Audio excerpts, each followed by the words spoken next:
Hello दोस्तों, नमस्कार। स्वागत है आप सभी का आज की इस वीडियो में। दोस्तों, आज हम बात करने वाले हैं Uttar Pradesh police constable exam के लिए पिछले 6 मंथ का जो करंट अफेयर्स है। दोस्तों, वीडियो को ध्यान से देखिएगा क्योंकि आज के इस वीडियो से आपको 20 से 30 नंबर का आपके एग्जाम के लिए प्रॉफिट होने वाला है। तो वीडियो को फुल कंसंट्रेशन के साथ में आपको देखना है। और यदि अभी तक आपने चैनल को सब्सक्राइब नहीं किया है तो चैनल को सब्सक्राइब कर लें और वीडियो को जो भी आपके साथीगण यूपी पुलिस कांस्टेबल एग्जाम की तैयारी कर रहे हैं उन तक इस वीडियो को शेयर कर दीजिएगा। तो चलिए दोस्तों, बढ़ते हैं अपने प्रश्नों की ओर। और पहला प्रश्न है आपके सामने, कह रहा है कि प्रधानमंत्री ने कहाँ सेमिकॉन इंडिया सम्मेलन 2023 का उद्घाटन किया है। ऑप्शन ए गांधीनगर में, मंगलुरु में, रांची में या फिर गुवाहाटी में।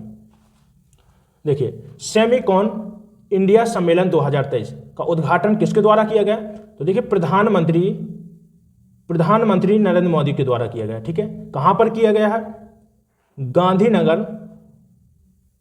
गांधीनगर गुजरात में। ठीक है, याद रखिएगा। तो ऑप्शन ए यहां पर हमारा सही आंसर हो जाएगा। ठीक है, यदि आपसे पूछता है कि जो सेमिकॉन इंडिया सम्मेलन 2023 है इसका विषय क्या रहा है, इस सम्मेलन का विषय क्या था? तो विषय था कि भारत के सेमीकंडक्टर इकोसिस्टम को बढ़ावा देना। ठीक है, किसको बढ़ावा देना? सेमीकंडक्टर इकोसिस्टम को बढ़ावा देना। इस विषय को आपको याद रखना है। ठीक है, यहां से भी आपसे प्रश्न पूछा जा सकता है। चलिए, इसके बाद दूसरा प्रश्न, यही इंपॉर्टेंट है आपके एग्जाम के लिए, याद रखिएगा। ठीक है, कह रहा है कि 69वें राष्ट्रीय फिल्म पुरस्कार में बेस्ट फीचर फिल्म का अवार्ड किसे मिला है? ऑप्शन ए गदर 2 को, रॉकी और रानी, ब्रह्मपुत्र और रॉकेटरी द नाम्बी इफेक्ट को। बताइए। तो देखिए, 69वें राष्ट्रीय फिल्म पुरस्कार का आयोजन कब किया गया? 2023 में किया गया है। ठीक है, पिछले 6 मंथ का हम करंट अफेयर कर रहे हैं। ठीक है, याद रखिएगा इसको। तो देखिए, सर्वश्रेष्ठ फीचर फिल्म का अवार्ड कह रहा है कि किस फिल्म को दिया गया है? तो सर्वश्रेष्ठ फीचर फिल्म का अवार्ड दिया गया है रॉकेटरी द नाम्बी इफेक्ट को। ठीक है, ये आर माधवन की, किसकी है? आर माधवन की फिल्म है। ठीक है, इसको भी याद रखना है। अभिनेता आर माधवन को तो जानते होंगे आप। ठीक है, उन्हीं की ये फिल्म है रॉकेटरी द नाम्बी इफेक्ट। ठीक है, इसको मिला है बेस्ट फीचर फिल्म का अवार्ड। ठीक है, आप देखिए यहां से बहुत सारे यहां से प्रश्न बनेंगे जो आपके एग्जाम के लिए महत्वपूर्ण होंगे। याद रखना, जो आपका 69वां राष्ट्रीय फिल्म पुरस्कार है, गारंटी के साथ मैं बोलता हूं कि यहां से एक प्रश्न 100% आपके एग्जाम में बनेगा। देखिए, तो यहां पर आपको देखना है कि कौन कौन से यहां पर प्रश्न आपके एग्जाम में बन सकते हैं। पहला जो आपको यहां पर पॉइंट नोट करना है वो है कि सर्वश्रेष्ठ अभिनेता का अवार्ड किससे मिला और किस फिल्म के लिए दिया गया। और दूसरा जो याद रखना है कि सर्वश्रेष्ठ अभिनेत्री का अवार्ड किसे मिला है। सर्वश्रेष्ठ अभिनेत्री का अवार्ड किसे मिला है? तो देखिए, सर्वश्रेष्ठ अभिनेता का अवार्ड मिला है अल्लू अर्जुन को। ठीक है, किसको मिला है? अल्लू अर्जुन को मिला है। और किस फिल्म के लिए मिला है? तो देखिए, पुष्पा द राइज के लिए। ठीक है, अभिनेत्री। तो सर्वश्रेष्ठ अभिनेत्री में जो पहला अवार्ड मिला है वो मिला है आलिया भट्ट को। आलिया भट्ट को मिला है किस फिल्म के लिए? गंगूबाई। ठीक है, गंगूबाई फिल्म के लिए सर्वश्रेष्ठ अभिनेत्री का पुरस्कार जो पहला है वो किसको मिला है? आलिया भट्ट को। और दूसरा सर्वश्रेष्ठ अभिनेत्री का पुरस्कार जो मिला है वो मिला है कृति सेनन को। ठीक है, कृति सेनन को। किस फिल्म के लिए मिला है? मिमी के लिए। ठीक है, ये याद रखिएगा आप, इंपॉर्टेंट है। इतने आपको यहां से पॉइंट याद रखना है कि जो 69वां राष्ट्रीय फिल्म पुरस्कार है, बेस्ट फीचर फिल्म का अवार्ड मिला है रॉकेटरी द नाम्बी इफेक्ट को, आर माधवन की है। ठीक है, सर्वश्रेष्ठ अभिनेता का पुरस्कार मिला है अल्लू अर्जुन पुष्पा द राइज के लिए। ठीक है, और सर्वश्रेष्ठ अभिनेत्री के लिए मिला है पहला आलिया भट्ट को, और दूसरा पुरस्कार जो मिला है कृति सेनन को मिला है मिमी फिल्म के लिए। ठीक है, इसको याद रखिएगा। ठीक है, इसके अलावा यदि और भी यहां से प्रश्न बन सकता है तो आपसे पूछ सकता है कि सहायक अभिनेता के तौर पर किसको मिला है?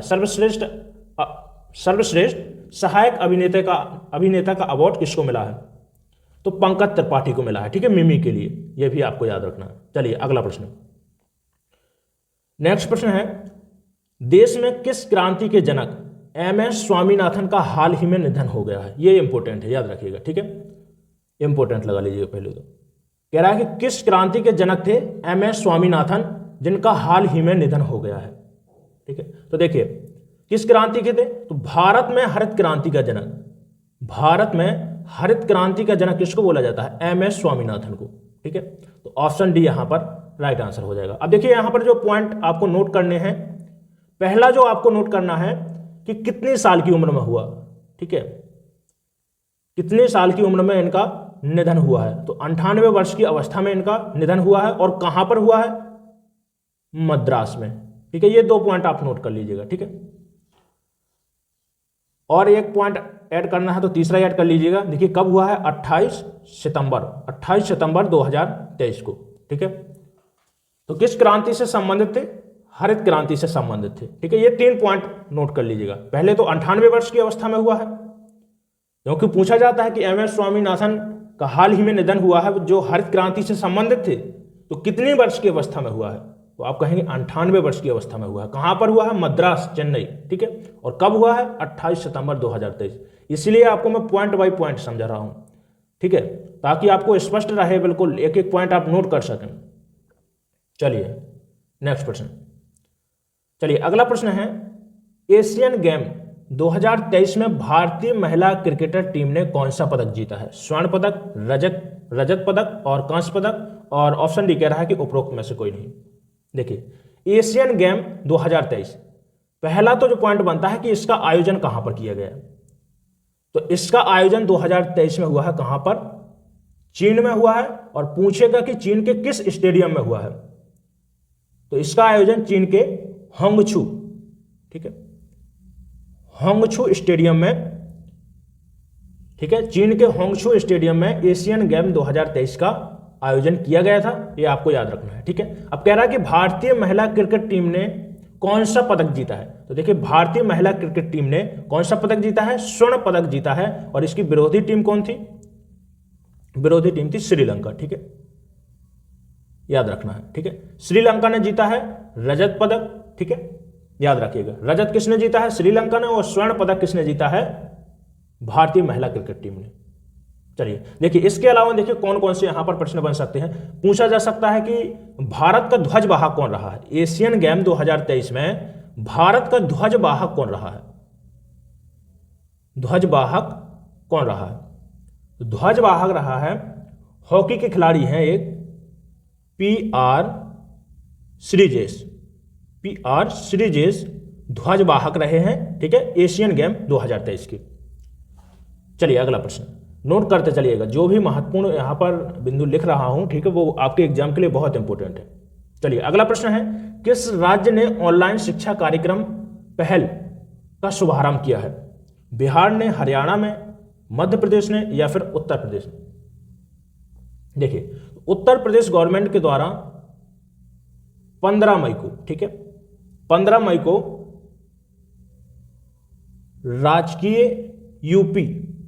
राजकीय उत्तर प्रदेश या यूपी, ठीक है, सैनिक इंटर कॉलेज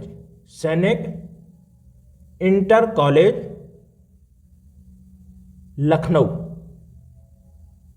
ठीक है, लखनऊ में ऑनलाइन शिक्षा कार्यक्रम का शुभारंभ किया है।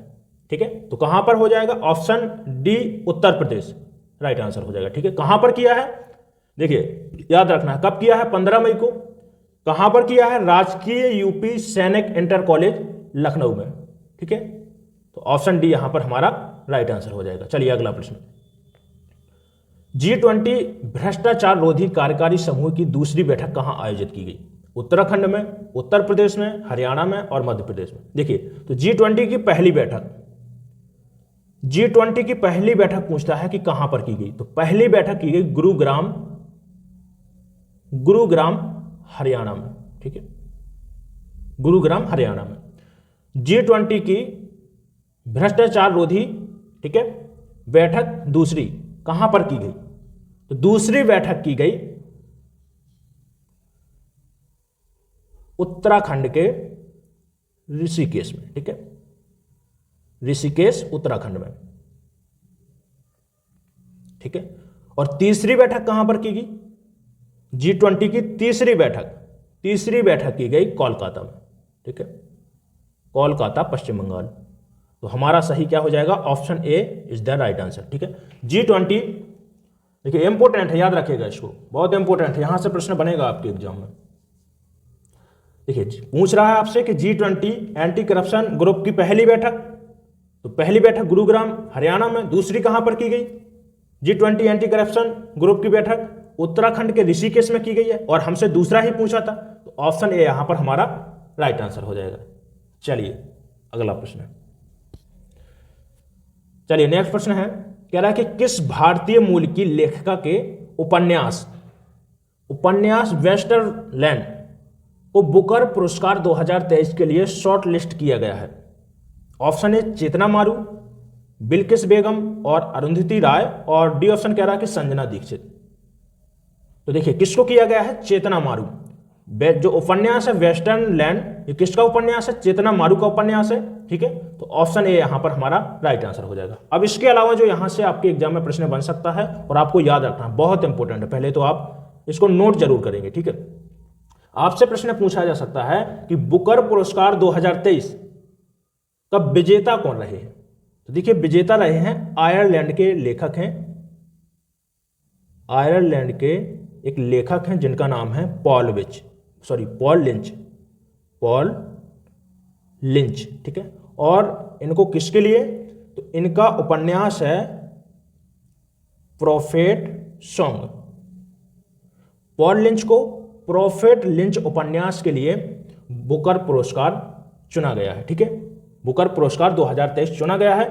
ठीक है, तो आपको इसको याद रखना है, यह प्रश्न इंपॉर्टेंट है, पूछा जा सकता है कि प्रोफेट सॉन्ग उपन्यास के लिए किसको पुरस्कार दिया गया है, तो पॉल लिंच को दिया गया है, ये याद रखिएगा। ठीक है, चलिए अब देखिए बुकर पुरस्कार पहले तो आप बताएंगे किस क्षेत्र में दिया जाता है, कमेंट करिएगा। चलिए अगला प्रश्न है, चुनाव आयोग ने किस अभिनेता को नेशनल आइकॉन नियुक्त किया है। ऑप्शन ए राजकुमार राव को, कार्तिक आर्यन, सिद्धार्थ मल्होत्रा और वरुण धवन। तो देखिए तो ऑप्शन ए यहां पर हमारा सही आंसर हो जाएगा। ठीक है, देखिए चुनाव आयोग, यदि आपसे पूछता है कि चुनाव आयोग के मुख्य चुनाव आयुक्त कौन है वर्तमान में, मुख्य चुनाव आयुक्त कौन है, यह प्रश्न इंपॉर्टेंट है, याद रखिएगा। ठीक है, करंट अफेयर्स से भी पूछा जा सकता है कि वर्तमान में मुख्य चुनाव आयुक्त कौन है। तो देखिए राजीव कुमार, कौन है, राजीव कुमार। ठीक है, तो किसने चुनाव आयोग, मुख्य चुनाव आयुक्त राजीव कुमार के द्वारा राजकुमार राव को चुनाव आयोग के लिए, ठीक है, नेशनल आइकॉन नियुक्त किया गया है। ठीक है, इसको आपको याद रखना है। किस लिए नियुक्त किया गया है, ताकि मतदाताओं की संख्या में वृद्धि की जा सके, लोगों को इसके प्रति जागरूक किया जा सके। ठीक है, चलिए अगला प्रश्न कह रहा कि एथेनॉल फ्यूल से चलने वाली विश्व की पहली इलेक्ट्रिफाइड फ्लेक्स फ्यूल कार का प्रोटोटाइप किसने लॉन्च किया है। नरेंद्र मोदी ने, अमित शाह ने, राजनाथ सिंह ने और नितिन गडकरी। तो देखिए 29 अगस्त, ठीक है, 29 अगस्त 2023 को दिल्ली में, ठीक है, परिवहन मंत्री नितिन गडकरी के द्वारा इनोवा हाई क्रॉस कार को लॉन्च किया गया है। किसके द्वारा किया गया है, नितिन गडकरी के द्वारा। ठीक है, तो ऑप्शन डी यहां पर हमारा सही आंसर हो जाएगा।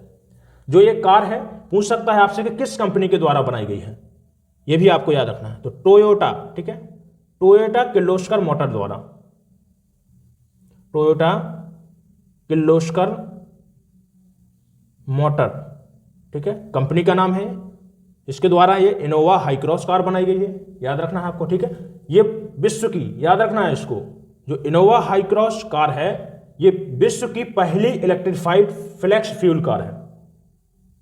ठीक है, याद रखिएगा इसको। चलिए अगला प्रश्न, भारत का चंद्रयान 3 जिस जगह पर उतरा है उसे क्या नाम दिया गया है। ब्रह्म शक्ति पॉइंट, विष्णु शक्ति point, Shiv Shakti point, option D कह रहा है कि नारी शक्ति पॉइंट। चलिए तो देखिए जिस स्थान पर चंद्रयान 3 की लैंडिंग की गई थी, ठीक है, उस पॉइंट का क्या नाम रख दिया गया है, शिव शक्ति पॉइंट उसको बोलते हैं। तो ऑप्शन सी यहां पर हमारा राइट आंसर हो जाएगा। अब देखिए चंद्रयान 3 से आपके एग्जाम में प्रश्न निश्चित रूप से, देखिए निश्चित रूप से यहां से एक प्रश्न आपके एग्जाम में बन सकता है, इसको याद रखिएगा। तो इंपॉर्टेंट है, पहले तो आप देखिए जो भी यहां पर पॉइंट बता रहा हूं वो नोट कर लीजिएगा, जहां जहां पर बोल रहा हूं कि आप नोट कर लीजिए वो आप पॉइंट जरूर नोट कर लीजिए। चलिए तो देखिए चंद्रयान 3, पहला तो जो पूछ सकता है कि चंद्रयान 3 कहां से प्रक्षेपित किया गया था, तो याद रखना है कहां से किया गया था, पुलिकट झील। पुलिकट झील में है क्या, श्रीहरिकोटा द्वीप, श्रीहरिकोटा द्वीप। और इसी द्वीप पर क्या है, इसी द्वीप पर है सतीश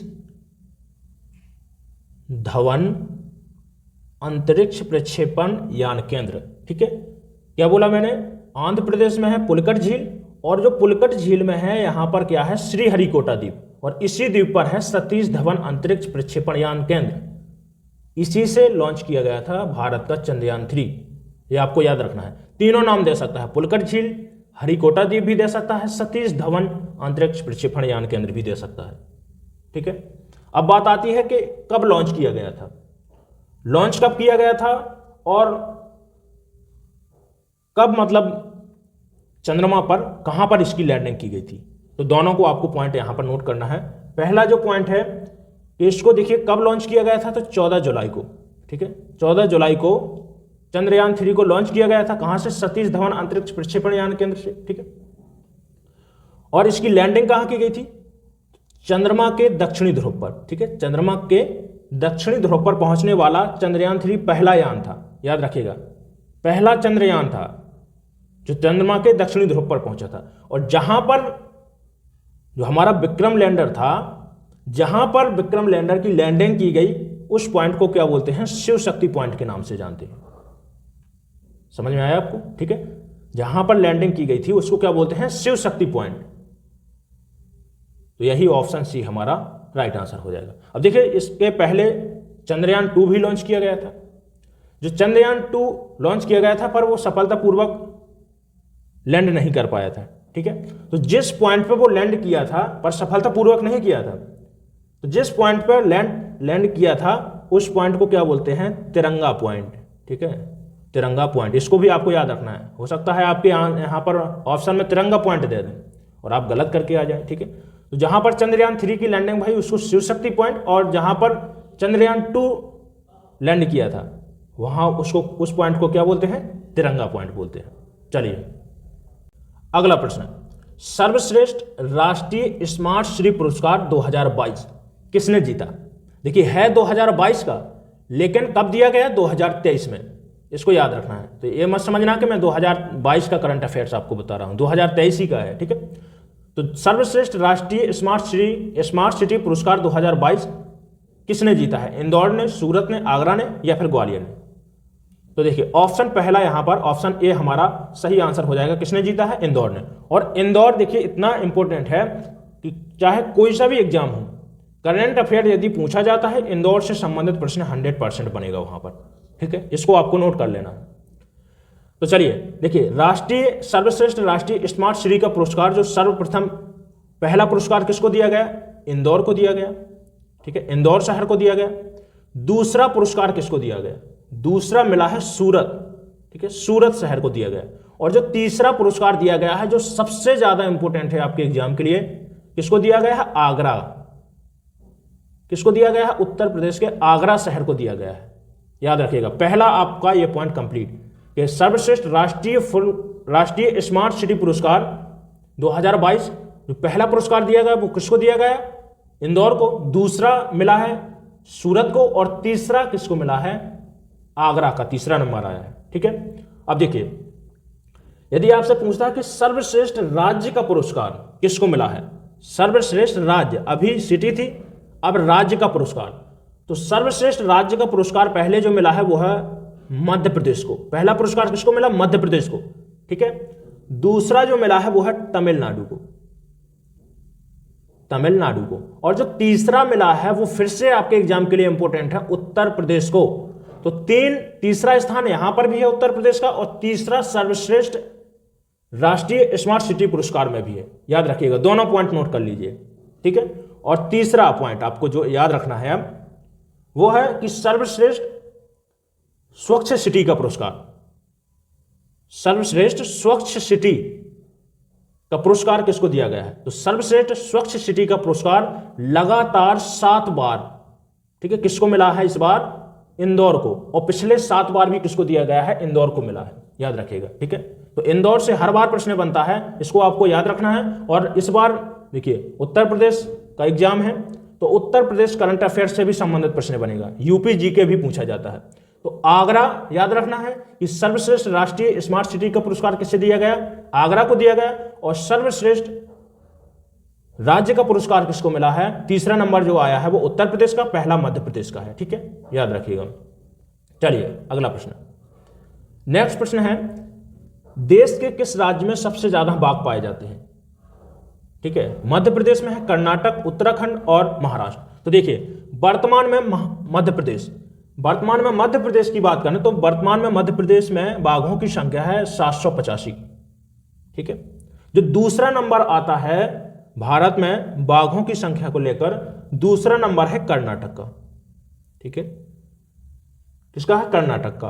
और तीसरा नंबर है उत्तराखंड और चौथा नंबर है महाराष्ट्र, ठीक है। लगातार ये 4 हैं। पहला जो नंबर है वो मध्य प्रदेश का है, तो यही हमारा सही आंसर हो जाएगा कि देश में सबसे ज्यादा बाघ किस राज्य में है? मध्य प्रदेश में है, 785 कुल इनकी संख्या है। दूसरा नंबर आता है कर्नाटक में है, ठीक है,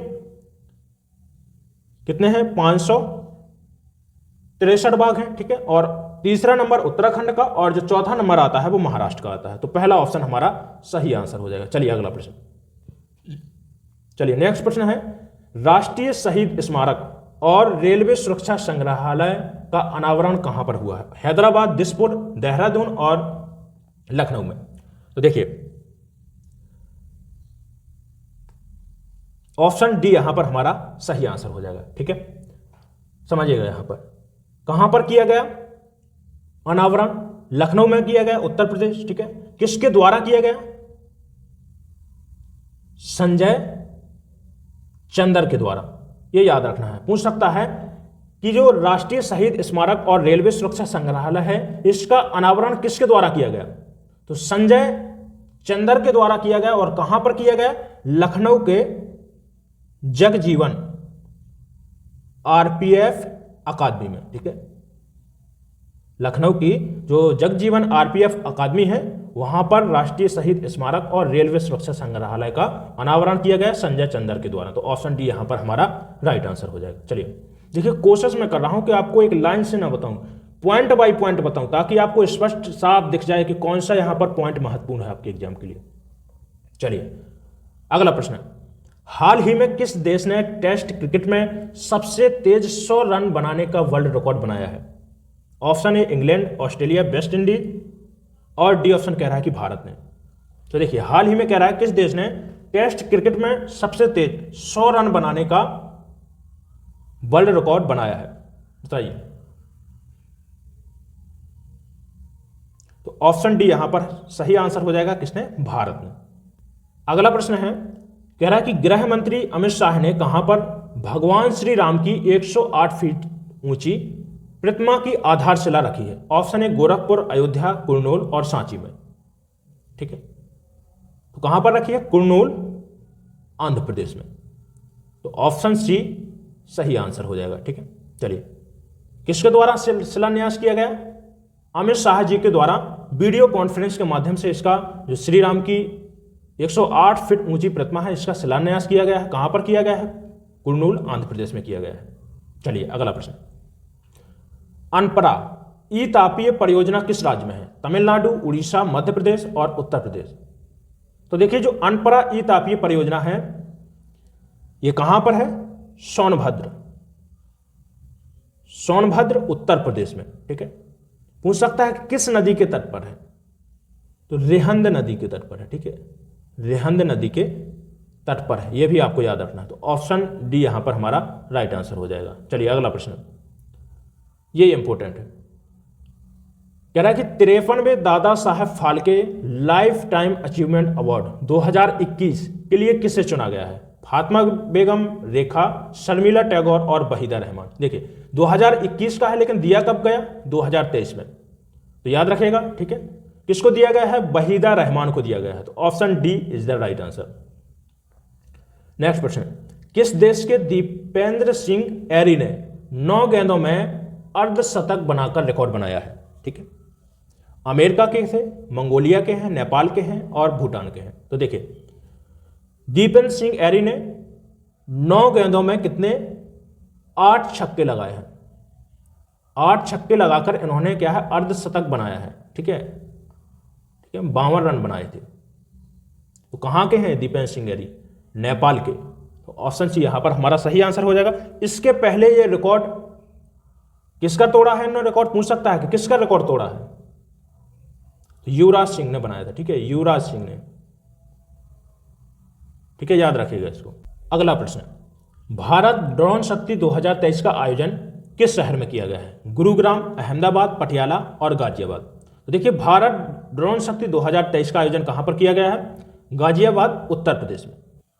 अगला प्रश्न है, कह रहा है कि किस राज्य सरकार ने हाल ही में गौ हत्या के खिलाफ ऑपरेशन कन्विक्शन शुरू किया है? मध्य प्रदेश ने, उत्तर प्रदेश, राजस्थान और बिहार। तो देखिए योगी आदित्यनाथ जी के द्वारा ऑपरेशन कन्विक्शन चलाया गया है। ठीक है, तो ऑपरेशन भी यहां पर हमारा सही आंसर हो जाएगा। देखिए इसका उद्देश्य क्या है ऑपरेशन कन्विक्शन का?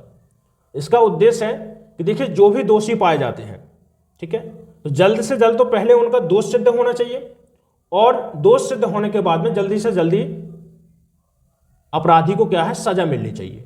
ठीक है, चलिए अगला प्रश्न, केंद्र सरकार ने किस राज्य में जमरानी बांध परियोजना को मंजूरी प्रदान की है? ऑप्शन ए कह रहा हरियाणा, राजस्थान, उत्तराखंड और हिमाचल प्रदेश।